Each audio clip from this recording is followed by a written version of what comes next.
My name is Eleanor Smith. I've been married for 5 years and have a 4-year-old daughter. My husband takes care of our child to some extent, but only when he feels like it. I wonder if this is what all marriages are like. Despite my doubts, I've been telling myself that things are peaceful for now. One day, I found out that my mother was diagnosed with terminal cancer.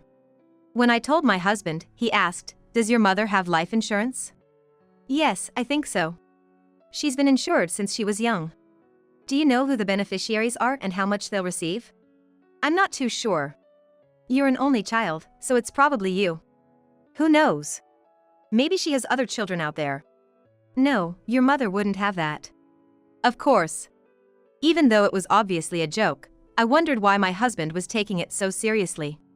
I hadn't been concerned about the insurance money at all, but it seemed like my husband was really thinking about it. "Make sure you sort out the insurance details before your mother-in-law passes away." "What do you mean?" "I mean, finding out who gets how much from the insurance." "Hey, we just found out our mom has terminal cancer. She's trying not to be depressed because she worries when we cry, but she's really in a lot of pain, you know?" "So what?" "What do you mean?" "Parents pass away before their children. It's sad, but also it can't be helped." "What do you mean by it can't be helped?" "We've had a parent-child relationship for years. It would be hard for anyone to know that one's parent is going to die soon. But what does that matter? Even if my mother-in-law passes away, nothing will change in our lives. Then all we can do is think about how to live with what's left, right? Isn't that a bit heartless?" "Think about it. If I start grieving with you, what's gonna happen?"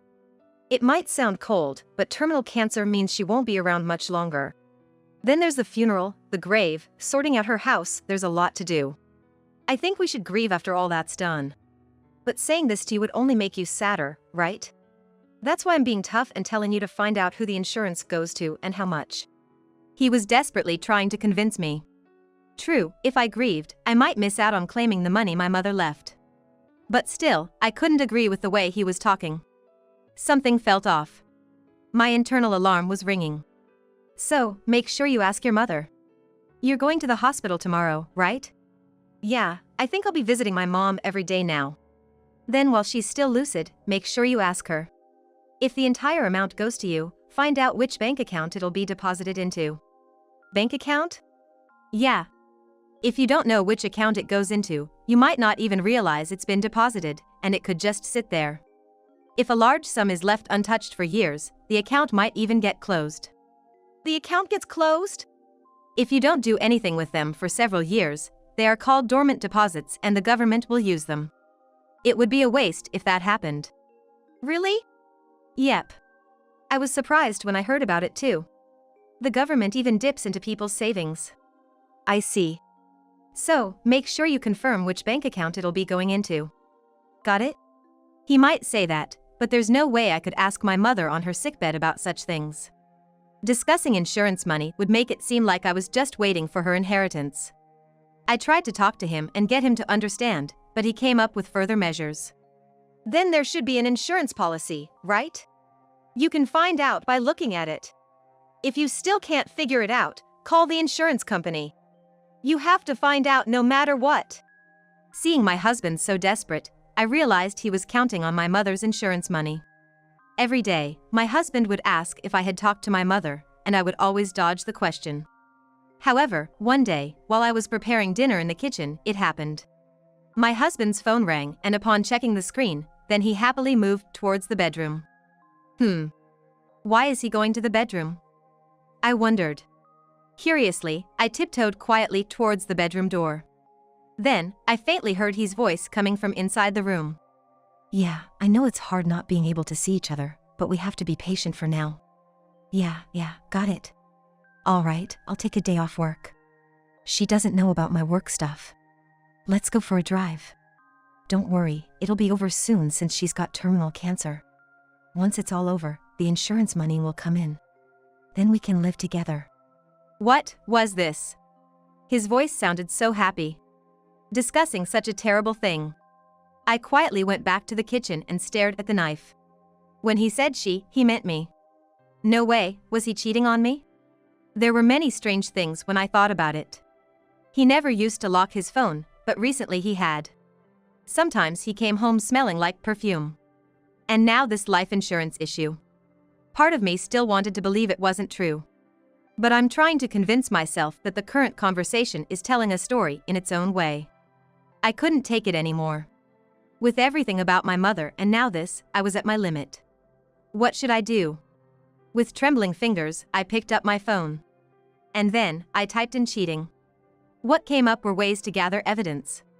After a while, he asked again. Hey, did you ask your mother about the insurance money? He didn't ask about her condition, only about the insurance. Trying to keep calm, I looked at him. Yes. I couldn't find the insurance policy, so I called the insurance company directly. Oh? And? It's about $300,000 into this account? Oh, great! $300,000 in this account? I'll take care of managing that account for us. Why? If you lose it, I'll be in trouble. That's why I'm going to take care of it.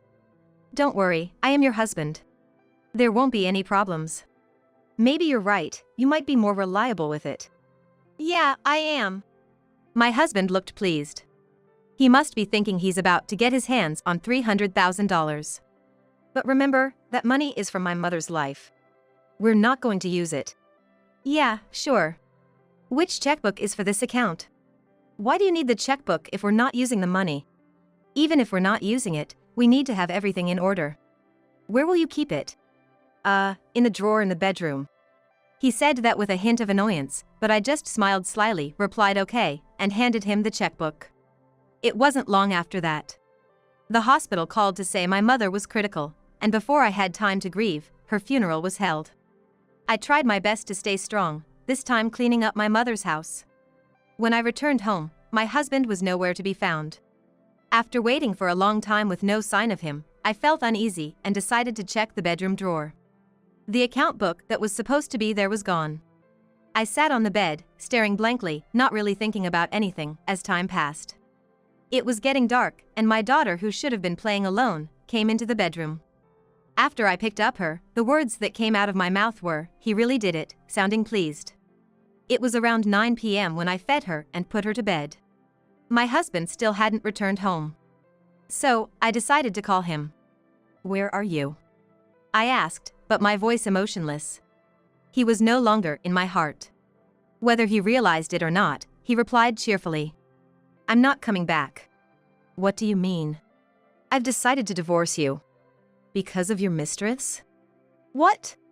"You have a mistress, right?" "So, you knew." "Yeah, that's right. I'm going to remarry her." "So, I'm divorcing you." "I've been waiting for your mother to pass away, and now I'm finally free." "So, that's what you were thinking?" "Yeah, so I'll send you the divorce papers.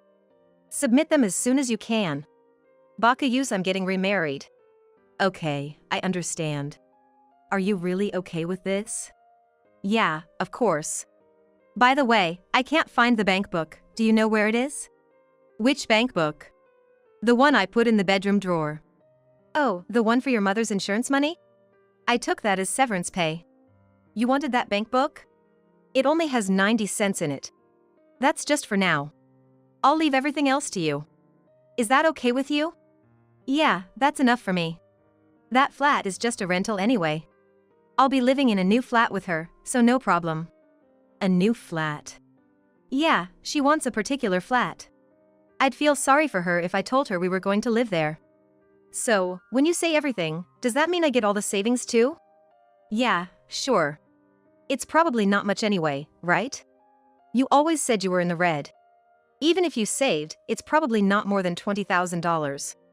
I don't need such a trivial amount." "Okay, what about the furniture and your clothes?" "I don't need the furniture because I'm getting new stuff with her. You can throw away the rest of my clothes, too, since I took what I needed with me." "So, I can have custody of our child, right?" "I don't need her anymore. I'll just have kids with her." My husband who says I don't need her. I was furious with him, and I was determined to take thorough revenge on him if he would say such a thing to my child. The next day, I received the divorce papers with James' name on them. I immediately filled in my name and submitted them to the office. Now, we were complete strangers. As a stranger, I returned home and contacted the insurance company. Of course, it was to apply for my mother's life insurance. He seemed to think the insurance money would automatically be deposited upon her death, but that's not how it works. After gathering the necessary documents and mailing them to the insurance company, my next step was to prepare for the move. Having thus secured a new place, I started life with my daughter. A month later, he called me. Hey, there's nothing in the house. Where are you? Oh, James, long time no see. How's your happy life going? Don't talk weird.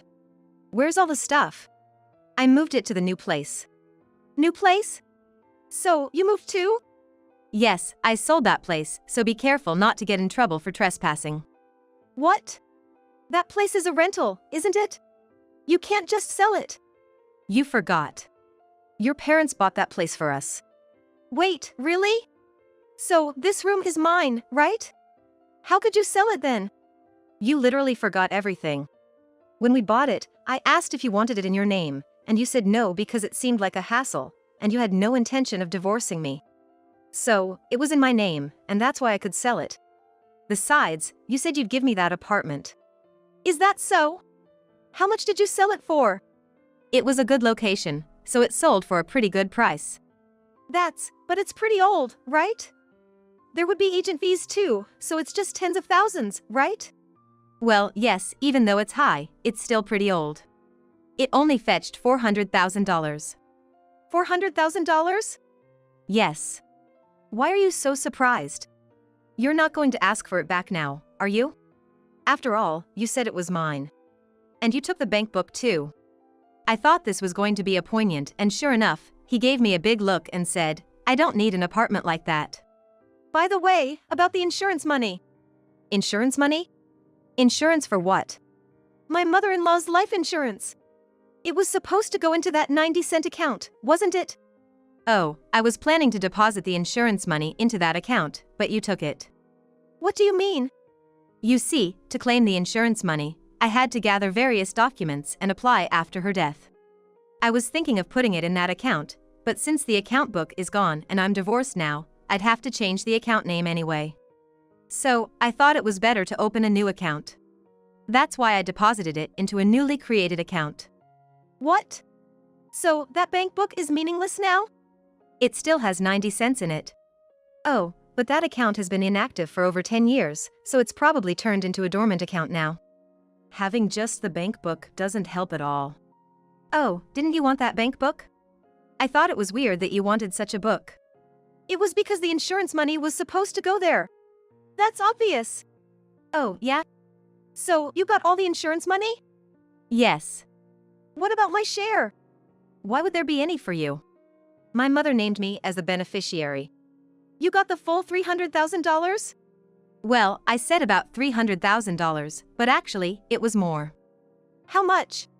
It was $1 million. Why so much? Probably because she was worried about her granddaughter and wanted to ensure her future. Give me some too, give me some. What? Come on, you have $1 million, you can spare $300,000. That doesn't make any sense. I promised her, once the insurance money comes in, I'm gonna buy her a condo worth $300,000. There's this condo she really wants. I can't back out now after making that promise, can I? I knew it. I knew you were planning to buy a condo for your girlfriend, even if it's secondhand and she's super eager for it. And that you were counting on Mom's insurance money for it. How did you know that? I overheard you talking on the phone with her. I thought you were cheating, so I hired a detective to look into it. That's terrible. How could you? That's not the kind of money you should be using for such things. We have a daughter, remember? I didn't say all of it. Are you nuts? You know, you're already a stranger to me. Why would you think I'd give anything to someone I'm divorced from? Just $300,000 for that condo. If I don't buy it, she'll leave me. Being dumped over something like that. You're not really loved, are you? No, it's not like that. It's not that there's no love, but I want to buy her that condo. That's just showing off. Anyway, I have no intention of giving you anything, especially not for buying a condo for your girlfriend. If you make any more fuss, I'll sue for alimony. Alimony? What do you mean? Well, since you cheated and caused the divorce, it's only natural for you to be sued for alimony. Of course, I plan to sue her for alienation of affection as well. Why her too? Because she destroyed someone's family. Suing her for alienation of affection as well? That's just too pitiful. I don't feel sorry for her. How brazen of her to destroy someone's home and then beg for a condo. And more to the point, how stupid are you to be fooled by a woman like that? I thought you were incapable of reason, but it seems you have no brain. That's too harsh. No, it's not. It's much worse to call my daughter an obstacle. Come on, reconsider. We've come this far as a wife and a husband. Think of it as division of assets.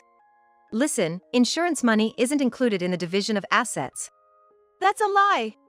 It's assets we made together. It's not assets we made together. It's money Mom left behind. And I'm the sole beneficiary. You haven't received a penny. And it's insurance money that came after we divorced. There's no way I should give it to you. I thought you were dumb, but you know quite a bit. If I flaunted my intelligence while being married to a show-off like you, things wouldn't have gone smoothly. That's why I kept it hidden. What's that supposed to mean? Well, anyway, you're the one who cheated. If you keep this up, I'll really sue for alimony. What the? He kept whining, but I got fed up and decided to hang up the phone. 2 weeks later, he called saying he wanted to apologize. I had no idea what he could possibly want to apologize for now. So, give me your address. He just wanted to know my address, I realized. I firmly refused. You think I'd just give out personal information that easily? I really want to meet and apologize. There's no need to meet. No, I want to see our daughter too. What? You don't want daughter, do you? You said she was a distraction. Well, I've been thinking since we can't meet. I really want to see her. That's a father's feeling. I doubt that. When we were married, you hardly cared for her. And now, you miss her after the divorce? Do you think I'd believe that? It is true. I find it strange too. But let's meet. As a parent, I have the right, don't I? You talk about rights when you don't even pay child support. Or are you going to start paying it monthly? Come on. You got $1 million from the insurance and $400,000 from the condo sale. A total of $1.4 million, and you're still talking about money. Of course, I have to raise child alone. Money doesn't spoil. It's good to have as much as possible. Fine, just give me your address. There's no need to meet, and I'm not gonna give you my address. Why not? Because we're divorced. Being divorced means we're strangers now. I don't have a hobby of giving out my address to strangers. Why can't you understand? There's nothing to understand. You have your life, and you should get along with your girlfriend. But, or is it that your girlfriend doesn't have money and you're being told to do something about it? Yeah, well, I thought so. You're not thinking of getting my address to break in, are you? Of course not, haha. I sensed something suspicious in his laugh, even though he said, of course not. And my intuition turned out to be right. A few days later, something happened. After work, I came home with my daughter and felt something was off. Nothing specific, just something strange. I had cleaned everything before leaving, but now there was a used cup on the table and the remote was in a different place. The cushion from the sofa was on the floor. I felt a chill and knew someone had been inside. But since it wasn't majorly ransacked, I couldn't even report it to the police. I thought hard about it. Had someone entered my home? Why? And then it hit me, it must have been James. He would have gone through the drawers. I checked the bedroom drawer and sure enough, someone had rummaged through it. He must have been looking for the $1.4 million in the bank book. But the bank book is safely deposited in the bank's vault. No risk of it being stolen, but was it really him? I decided to check the security camera footage I had hidden inside the house. After feeling suspicious during my last phone call with him, I had installed security cameras throughout the house. I had placed cameras in the house to capture every angle. There was no doubt the culprit would be caught on camera. And sure enough, there was James. I can't believe he did this. Brace yourself, man. The following weekend, I went to my in-laws' house. I had already explained everything to my in-laws, from the divorce to the present, and they were on my side. James, unaware of this, came to the house alone, thinking his parents had invited him. I came because you said you'd make my favorite meal, he said as he entered the living room, but was startled to see me. Why is Eleanor here? We have something important to discuss. Where's our daughter? She's at my parents' house. Right, so what's this talk about? Have you finally decided to give me my share of the assets? First, I want you to see this. I showed him my phone, which clearly showed he rummaging through my house. It's obvious it's you, but how did you know my address? Just by chance. Chance? That can't be. Tell me the truth. Don't startle me by yelling all of a sudden. James, Eleanor lives alone since the divorce. It's natural she'd be scared by any changes in her house. Why did you do this? Explain yourself. I waited for you to finish work and followed you to find out your address. That sucks. I had no choice. You wouldn't tell me. How did you get in? I told the building manager I was your husband. He didn't believe me at first, but when I showed him photos of us and our daughter on my phone, he let me in. How could you? So you were looking for my bank book in my house? Yes, I was. If I had the bank book, all my problems would be solved. So you cheat on me and then sneak into my house to look for my bank book? Exactly. James. You cheat, think you'll get the insurance money, run off with the bank book, and now you're trying to steal Eleanor's assets? Wait, you told them all that? I told them everything. Otherwise, there's no point in being here. You're being too harsh, aren't you? Harsh? You were planning to run off with the bank book containing $1.4 million, weren't you? That money was left by Mom for our daughter's future. I had no choice. My girlfriend keeps asking me every day about the condo. For me, it's the condo is more important than my daughter. Protecting her happiness is what I need to do. I can't believe a woman who makes you a thief could really make you happy. I am happy as long as she is with me. So, have you decided to give me the money? Of course not. Mom, Dad, this is ridiculous, right? She sold the flat, and all that money is hers now. But you were the one who said you'd give the condo to Eleanor because you thought you'd get the insurance money, right? Whether she sells it or not, it's her prerogative. But that flat was bought by Dad. I'm glad Eleanor got it rather than you. She'll use it for our granddaughter.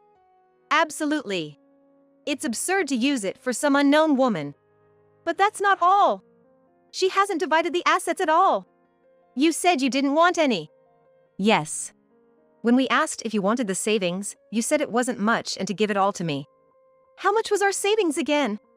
$100,000. What? $100,000? Why so much? Because we got the flat for free, I save the rent money every month. You never told me. If I had, you'd only think about spending it.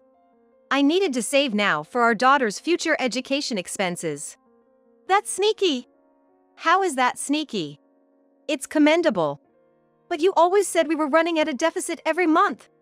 So, I endured having less pocket money. But we made it work. Saving for our child and spending it on them is natural. I feel like a fool. Then give me my share of what I saved. You gave up everything when we divorced. What are you saying now? That's right.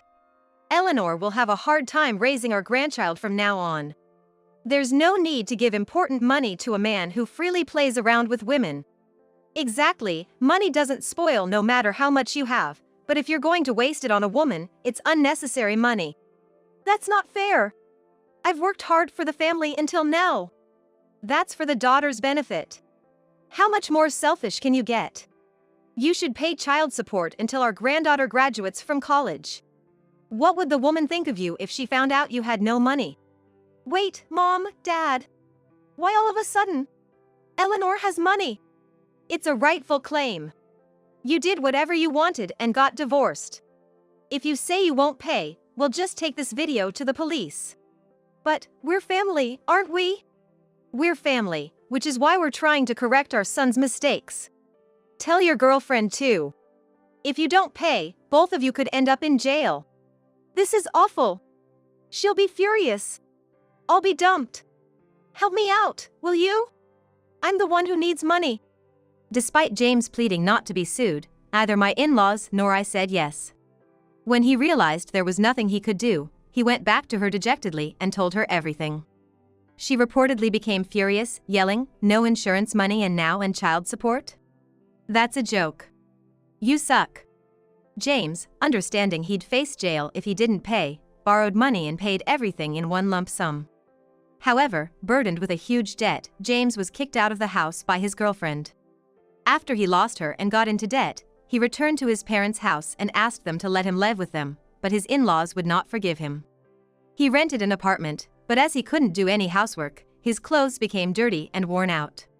His boss warned him to dress properly, but he remained unkempt, leading to his demotion for potentially damaging the company's reputation. His demotion led to a job at a factory. His new job at the factory was unfamiliar, and after repeated mistakes and being called useless, he was fired.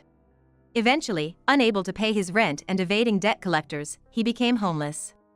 As for me, I'm living peacefully with my daughter. Thanks to the child support from James, we're managing to get by. My in-laws occasionally visit to see their granddaughter, and we're enjoying a very happy life.